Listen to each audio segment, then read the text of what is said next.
Modern physiology के topics में Indian Ayurvedic doctor की तरफ से हम आज एक नया टॉपिक शुरू करने जा रहे हैं, जो है नर्वस सिस्टम। तंत्रिका तंत्र संस्थान। सिलेबस में हमारा ये 4th पॉइंट है।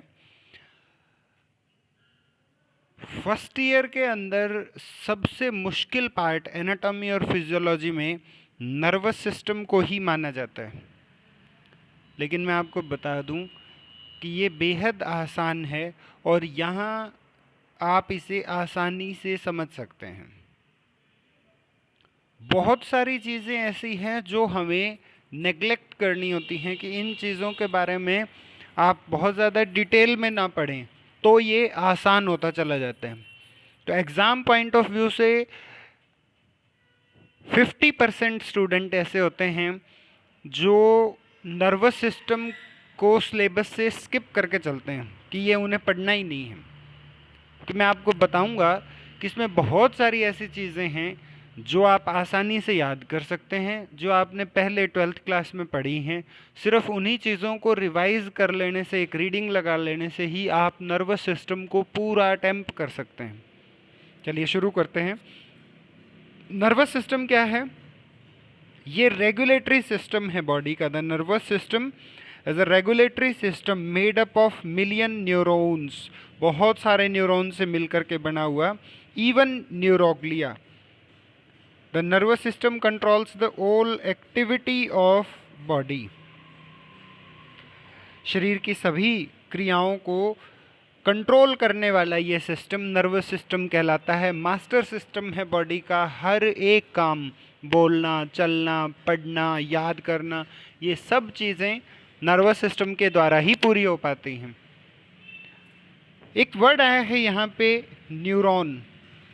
सबने 12th क्लास में पढ़ा है, neuron is the structural and functional unit of nervous system. ये वो इकाई है जो संदेश को एक स्थान से दूसरे स्थान तक या ब्रेन तक लेकर के जाती है और वहाँ से वापस प्रतिक्रियाओं को या संदेश को उस भाग तक लेके आती है जहाँ उस क्रिया को होना है। एक दूसरा वर्ड आया है, न्यूरोग्लिया। न्यूरोग्लिया क्या होगा? Helping cells. मतलब ये स्वयं किसी प्रकार का संदेश को ले जाना, लेके आना, इस प्रकार की क्रियाओं में इसका कोई रोल नहीं होता, लेकिन ये हेल्पिंग सेल्स हैं। ये उस संदेश को आगे तक पहुंचाने के लिए इजी बनाती हैं, न्यूरॉन्स की मदद करती हैं, न्यूट्रिशन करती हैं। ये न्यूरोग्लिया कहलाती हैं, इवन मोर न्यूरोग्लिया। तो देखिए, नर्वस सिस्टम हमारा जो बना है वो दो भागों में, दो पार्ट से बना है। एक सेंट्रल नर्वस सिस्टम और एक पेरिफेरल नर्वस सिस्टम। पेरिफेरी मतलब दूर, सेंटर मतलब जो केंद्र है। तो केंद्र क्या होगा? हमने दो चीज़ें देखी, ब्रेन और स्पाइनल कॉर्ड। और सारे सेंसरी ऑर्गन, सारी हमारी जो ज्ञान इंद्रियां हैं, ये भी नर्वस सिस्टम या सेंट्रल नर्वस सिस्टम के द्वारा डायरेक्टली अफेक्टेड होती हैं, डायरेक्टली वहीं से कंट्रोल होती हैं। पेरिफेरल नर्वस सिस्टम में हमारी नर्व्स आती हैं। नर्व्स क्या होंगी? दोनों तरह की नर्व्स हैं इसमें, क्रेनियल और स्पाइनल नर्व। क्रेनियल और स्पाइनल नर्व। फिर इसके दो पार्ट होते हैं, एक सोमेटिक नर्वस सिस्टम और एक autonomic nervous system. Somatic, Soma, Soma अर्थात टिश्यू या सेल, जो शरीर के प्रत्येक भाग के लिए बना हुआ है। मोटर, इफेरेंट, वॉलेंट्री, ठीक है, जो इच्छाओं के अनुरूप कार्य करे। जैसे स्केलेटल मसल है, अभी आपको चलना है, दौड़ना है, लिखना है, डांस करना है, ये सब क्रियाएं कौन करेगा? Somatic nervous system. जो चीज़ें हमारे कंट्रोल में नहीं है, मोटर, इफेरेंट, इनवॉलेंट्री, अनैच्छिक क्रियाओं को करने वाला, ये भी दो पार्ट हैं, सिंपैथेटिक और पैरासिम्पैथेटिक। इसमें क्या आएगा? जैसे भोजन के पाचन के लिए हमें एसिड को सिक्रीट करना है, HCl को सिक्रीट करना है, तो क्या वो हमारी इच्छा पर निर्भर करता है? अगर ऐसा होता तो एसिडिटी की समस्या किसी को नहीं होती। ये क्या है? इनवॉलेंट्री कंट्रोल है। ऑटोनॉमिक नर्वस सिस्टम इसको पूरा करता है। तो स्मूथ मसल्स के ऊपर इसका काम है, ग्लैंड्स के ऊपर काम है और हार्ट के ऊपर इसका काम रहता है, ये nervous system.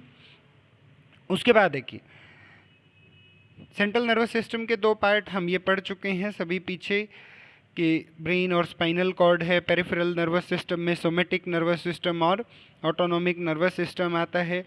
Peripheral nervous system में cranial nerve, spinal nerve, ganglia और सेंसरी रिसेप्टर्स आते हैं। तो यहाँ ये वर्ड जो है गैंग्लिया, गैंग्लिया क्या है? गैंग्लिया इज़ अ ग्रुप और क्लस्टर ऑफ सेल। मतलब क्या हुआ कि एक न्यूरॉन ने कोई संदेश लिया है, वो संदेश 3 टुकड़ों में या 4 टुकड़ों में आगे जाता है, डायरेक्टली नहीं पहुंच पाता। तो ये गैंग्लिया होते हैं। ऑटोनॉमिक नर्वस गैंग्लिया या एंटेरिक नर्वस सिस्टम में गैंग्लिया होते हैं। ग्रुप ऑफ सेल्स हैं, एक तरह का सेंटर, सब सेंटर बना दिया है इन्होंने। ठीक है, तो वो क्या कहलाते हैं? गैंग्लिया। इन सब सेंटर्स की वजह से क्या होता है, बहुत सारे काम ऐसे हैं जो तुरंत वहीं से पूरे हो जाते हैं। कि गैंग्लिया ने भी अगर किसी को कोई कमांड दे दी है, गैंग्लिया खुद भी सेंट्रल नर्वस सिस्टम या ब्रेन से कनेक्टेड है, लेकिन इसने अगर कोई कमांड दे दी है तो वो काम यहीं के यहीं पूरा हो जाता है। ठीक है, तो गैंग्लिया का ये रोल रहता है और ये बनता है पेरिफेरल नर्वस सिस्टम के पार्ट में। पेरिफेरल नर्वस सिस्टम के पार्ट में यहाँ 2 पार्ट हैं, सोमेटिक नर्वस सिस्टम और ऑटोनॉमिक नर्वस सिस्टम। ये पढ़ चुके हैं हम पहले ही। उसके बाद देखिए एंटेरिक नर्वस सिस्टम, ये टोटली अलग सिस्टम है। होता कुछ नहीं है, सब चीज़ें ब्रेन से कनेक्टेड हैं, वो ठीक है, लेकिन एंटेरिक, एंटेरिक वर्ड किसके लिए आया है? इंटेस्टाइन के लिए।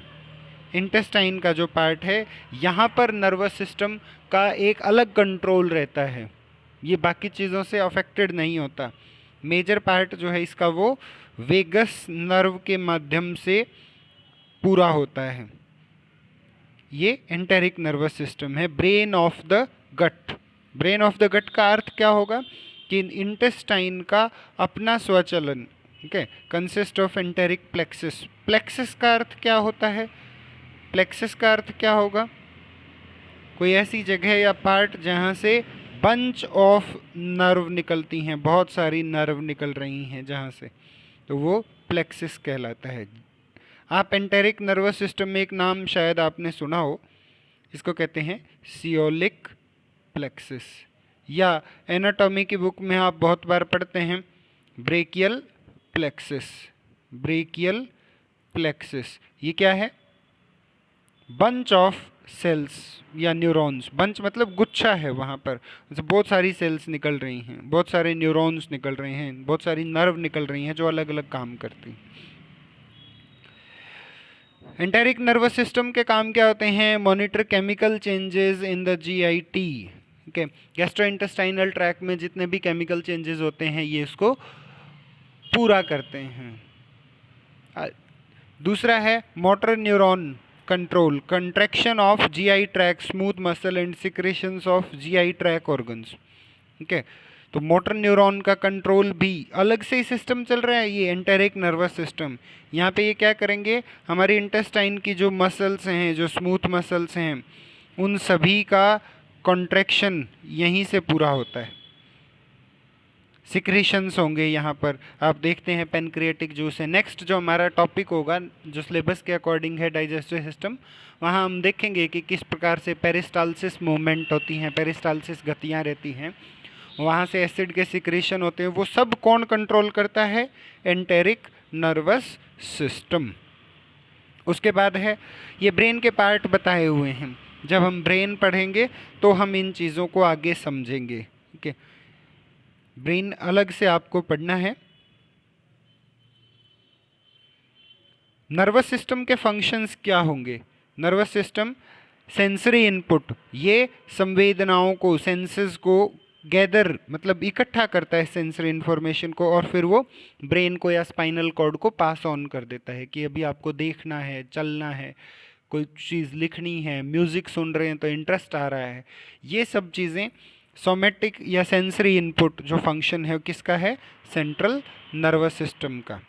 Integration, integrative function. इंटीग्रेशन का अर्थ क्या होता है कि संदेश कोई आया तो है, लेकिन उसे समझना, उसे रेक्टिफाई करना कि क्या हो सकता है इस संदेश के अंदर, वो आगे से आगे जानना, ये इंटीग्रेशन कहलाता है, और ये काम भी नर्वस सिस्टम का है। बहुत बार ऐसा होता है कि हम कोई चीज़ को समझ नहीं पाते, जैसे ये लेक्चर रिकॉर्डेड लेक्चर है तो आप देखेंगे इसमें कि मुझे ये पार्ट समझ नहीं आया, दोबारा आप उसे पढ़ने की कोशिश करते हैं, उसे हम इंटीग्रेशन कहते हैं, इंटीग्रेटिव मेथड्स होते हैं। फिर मोटर इनपुट है। मोटर इनपुट का अर्थ क्या होगा? Motor functions A sensory information integrated the response activates effector. ठीक है, मोटर इनपुट है मसल और ग्लैंड्स के लिए कि अभी हमें कोई कार्य करना है, कहीं चल के जाना है, वो काम मोटर आउटपुट का होगा। कौन पूरा करता है? नर्वस सिस्टम पूरा करेगा। तो ये तीन फंक्शन रहते हैं, सेंसरी इनपुट, इंटीग्रेशन और मोटर आउटपुट। न्यूरॉन क्या होता है? न्यूरॉन हमने पहले भी बात की, सबसे पहला वर्ड जो आता है वो नर्वस सिस्टम, इसी से बना है। सब पूरा का पूरा नर्वस सिस्टम जो है वो न्यूरॉन से बना है। ब्रेन या मस्तिष्क भी क्या है? बहुत सारे न्यूरॉन्स का एक गुच्छा है, एक कलेक्टिव टिश्यू है और कुछ भी नहीं।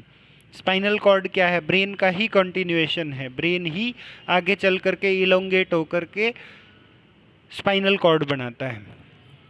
Neuron is a structural and functional unit of nervous system, specialise to transmit message. Neuron को प्रकृति ने या नेचर ने बनाया किस लिए है? ताकि वो आगे से आगे जो है मैसेजेस को ट्रांसमिट कर सके। They send signals rapidly in form of electrochemical waves travelling along exons. Neurons क्या करते हैं? सिग्नल्स को भेजेंगे रैपिडली, शीघ्रता से। नर्वस सिस्टम सबसे ज़्यादा तेज़ी से काम करने वाला सिस्टम है बॉडी का। क्या आपने देखा और तुरंत देखते ही कोई चीज़ के प्रति आप अपनी प्रतिक्रिया जाहिर करते हैं? ठीक है, नर्वस सिस्टम के माध्यम से। क्यों? क्योंकि ये इलेक्ट्रोकेमिकल वेव्स ट्रैवल करती हैं इन न्यूरॉन्स में और ये एक्सॉन्स के थ्रू आगे से आगे उस मैसेज को पास ऑन करते हैं।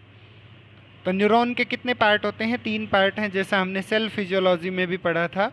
न्यूरॉन में एक सेल बॉडी होती है, एक डेंड्राइट होता है और एक एक्सॉन होता है। इस स्ट्रक्चर को आप देख सकते हैं। न्यूरॉन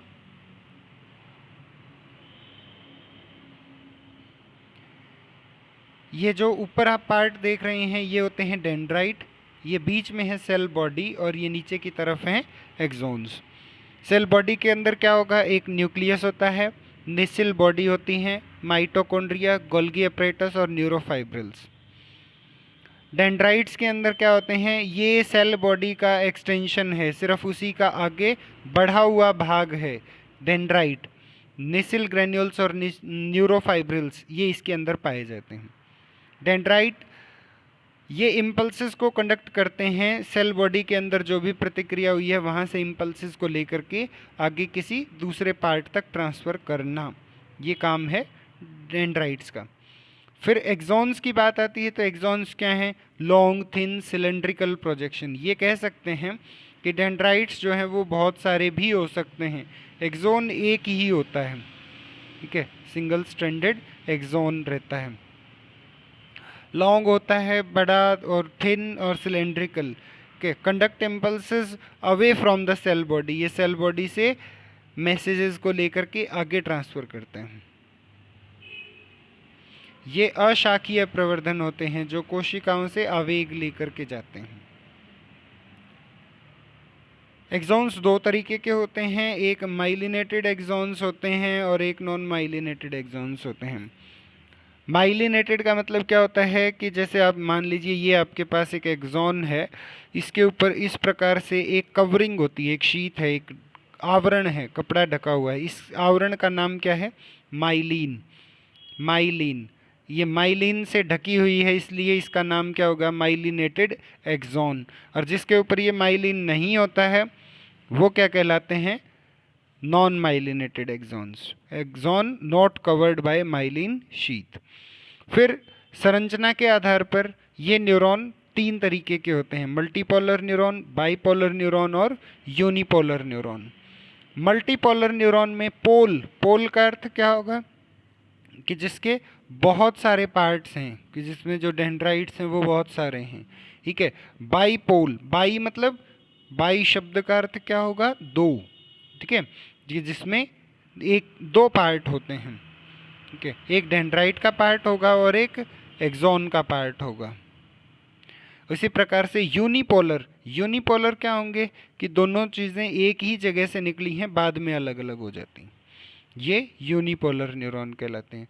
फंक्शनल क्लासिफिकेशन में मतलब कार्य की दृष्टि से, ये तो आपने रचना की दृष्टि से देखा, कार्य की दृष्टि से क्या होगा, sensory neuron, motor neuron. Sensory मतलब जो हमने कहा कि आपको अभी गर्म और ठंडे का एहसास होता है, या कोई हमें पिन चुभाता है तो उसका एहसास हमें होता है, ये क्या कहलाते हैं, सेंसरी। मतलब आपको जब एहसास हुआ कि किसी ने पिन चुभाई, तो जब पिन लगी है वहाँ से उस संदेश को ब्रेन तक लेके जाना, ये सेंसरी न्यूरॉन का काम होगा। फिर वहाँ उस मैसेज को रीड किया जाएगा कि हमारे साथ क्या हो रहा है, और फिर उसके बाद हम जो प्रतिक्रिया जाहिर करेंगे वो मोटर न्यूरॉन्स के द्वारा होगी। तो आपको याद रखना है, सेंसरी न्यूरॉन्स को एफेरेंट न्यूरॉन भी कहा जाता है, एफेरेंट न्यूरॉन, ठीक है। तो सेंसरी को एफेरेंट, राजस्थान में बहुत प्रसिद्ध है, हर चीज़ के साथ सा बोलते हैं, है ना, आओ सा, बैठो सा।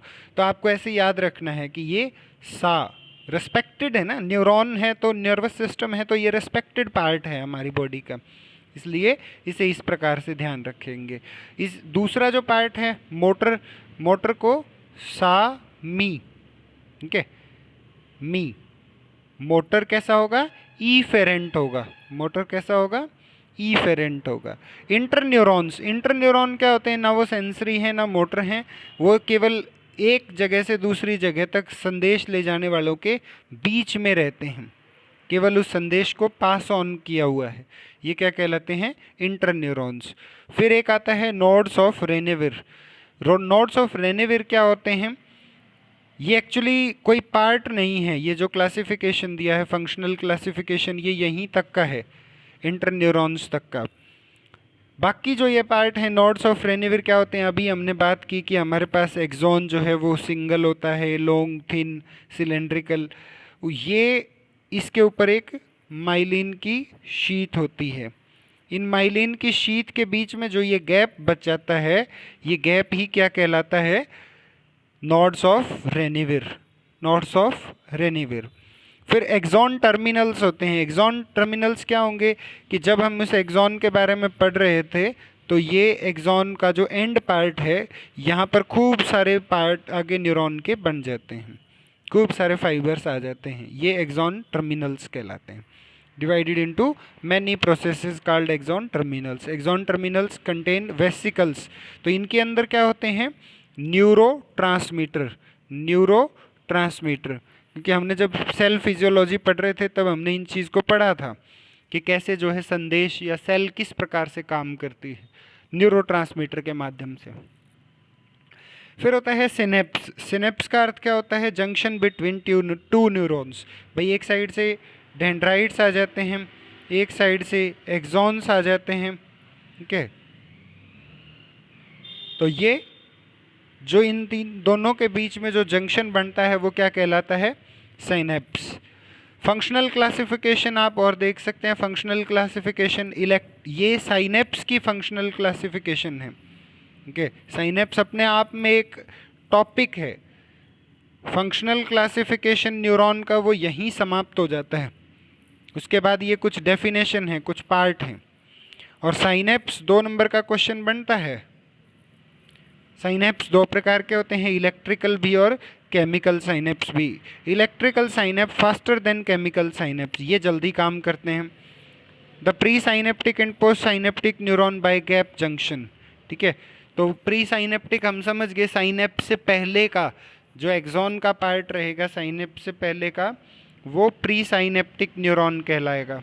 फिर ये डेंड्राइट आ जाएंगे दूसरे न्यूरॉन के, तो यहाँ जो बीच में ये है, ये क्या कहलाएगा, गैप जंक्शन। ये क्या कहलाएगा, गैप जंक्शन। ये गैप जंक्शन को कनेक्ट करते हैं। गैप जंक्शन क्या होगा, allow free movement of ion, यहाँ पे आयंस का मूवमेंट होगा। जिसने हमारी पहली वाली वीडियोस देखी हैं, resting membrane potential, action potential, वो इस बात को समझ पाएंगे कि किस प्रकार से आयंस का रिफ्लक्स होता है यहाँ पर। उसके बाद है chemical reflux, chemical synapse. Chemical synapse में क्या होता है, इन CNS synapse use signal transmission are called chemical synapse. Action potential reaches the presynaptic terminal by secretion of neurotransmitter. Okay, तो ये क्या होते हैं, कुछ न्यूरोट्रांसमीटर हैं जो सिक्रीट होंगे। मैसेज उसी तरीके से ट्रांसफ़र होता है कि एक प्री साइनेप्टिक होता है, एक पोस्ट साइनेप्टिक होता है। ठीक है, ये अलग अलग न्यूरॉन हैं, लेकिन खुद CNS के अंदर अगर मैसेज को ट्रांसफ़र करना है, CNS के अंदर जब मैसेज को ट्रांसफ़र करते हैं तो इस गैप जंक्शन के अंदर क्या आते हैं, न्यूरोट्रांसमीटर।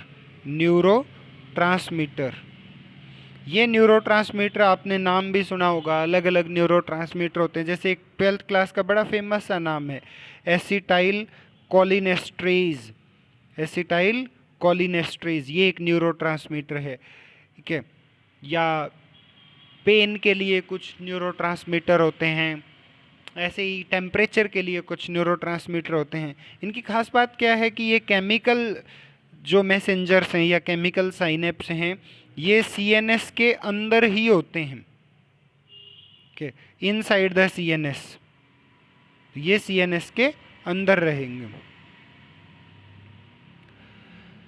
उसके बाद नर्व फाइबर की प्रॉपर्टीज़ आप याद रखिए, ये इजी हैं चीज़ें जिनको आप आसानी से समझ सकते हैं। जैसे एक्साइटेबिलिटी है, जैसे कंडक्टिविटी है, मतलब नर्व एक्साइट होगी, उत्तेजनशीलता, तभी तो वो कार्यरत हो पाएगी। फिर कंडक्टिविटी है, एक चीज़ को आगे पहुंचाना, कंडक्ट करना। रिफ्रैक्टरी पीरियड है, इनफैटिगेबिलिटी है, अडेप्टेशन है, समेशन है, ऑल और नन लॉ है। ये सब चीज़ें नर्व फाइबर की प्रॉपर्टी में आती हैं। Mechanism of propagation of nerve impulse. Okay, तो नर्व इम्पल्स का जो काम करने का तरीका है या मैकेनिज्म है, वो दो तरीके से है। Electrically excitable, they communicate with one another by two electrical signals. देखिए ये आप देख सकते हैं, pre synaptic neuron, post synaptic neuron, यहाँ पर आ गए न्यूरोट्रांसमीटर, और ये जो गैप है ये कहलाता है गैप जंक्शन। ठीक है, यहाँ पर ये साइनेप्टिक वेसिकल हैं और ये साइनेप्टिक क्लेफ्ट बनता है। तो ये चित्र बहुत इंपॉर्टेंट है, डायग्राम को आप याद रखें, बार बार बना करके देखें। साइनेप्स का जब भी क्वेश्चन आता है, अगर 5 नंबर में आए तो आप इसे लिख सकते हैं। बाकी यहाँ पर जो चीज़ें दी हैं, ग्रेडेड पोटेंशियल क्या है, रेस्टिंग मेम्ब्रेन पोटेंशियल क्या है, इसके लिए आप हमारे पिछले वीडियोस भी देख सकते हैं। सेम वो चीज़ें यहाँ कही गई हैं। अगर फिर भी आपको कोई डाउट लगे तो आप डायरेक्टली मुझसे पूछ सकते हैं।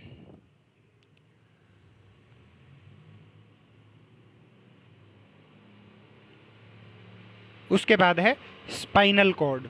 तो स्पाइनल कॉर्ड क्या है, located in the vertebral column.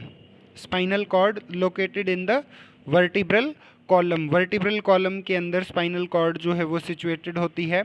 It is covered by meninges. Okay, meninges के साथ ये कवर्ड रहती है। जो स्पाइनल कॉर्ड है इस प्रकार से, इसके ऊपर कुछ लेयर्स होती हैं। ये लेयर्स क्या कहलाती हैं, मेनिंजेस। इनके अंदर क्या होता है, CSF, सेरिब्रो स्पाइनल